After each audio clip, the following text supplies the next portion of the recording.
In this video, I'm going to share with you a proactive way to be a better listener. When you're having a conversation with somebody, it's quite conceivable that you will miss the point that the other person is trying to make. When I went through a training program a few years ago with Judith Glazer, who unfortunately is no longer with us, I learned that many conversations miss the mark. That program was called Conversational Intelligence. And one of the key ways that I learned to improve your listening and the quality of your conversations was to ask questions of the other party. What's the message behind the message? What are they really trying to tell you with what they're communicating? And how can you find out? Well, you can find out by asking questions, and especially questions for which you don't know the answers. When we ask questions where we know the answers, we're generally trying to lead the other party in the direction that we want the conversation to go. We're trying to manipulate the result or outcome of the conversation. When we ask questions where we don't know the answers, we're truly being open-minded and curious and wanting to discover potentially a new reality that we can only discover in conversation with the other person.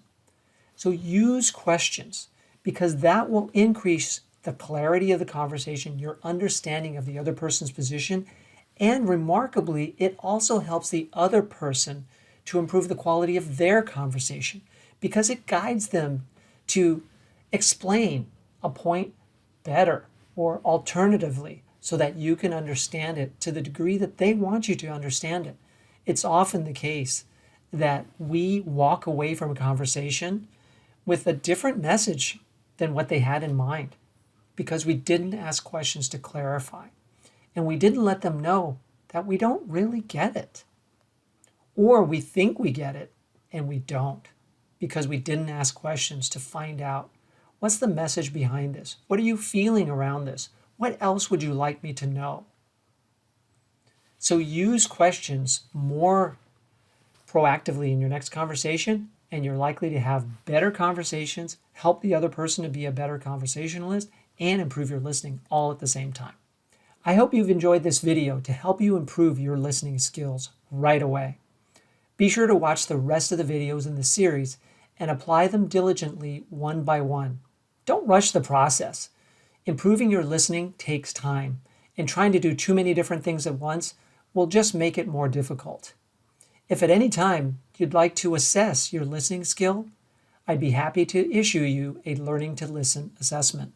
There is a small fee associated with it, but you'll find that the report includes many ideas besides the ones that you've heard of in this video series to improve your listening. So if you're really serious about it, consider taking this proactive step. And of course, if you would like to have coaching around the results of the report, then that's available too.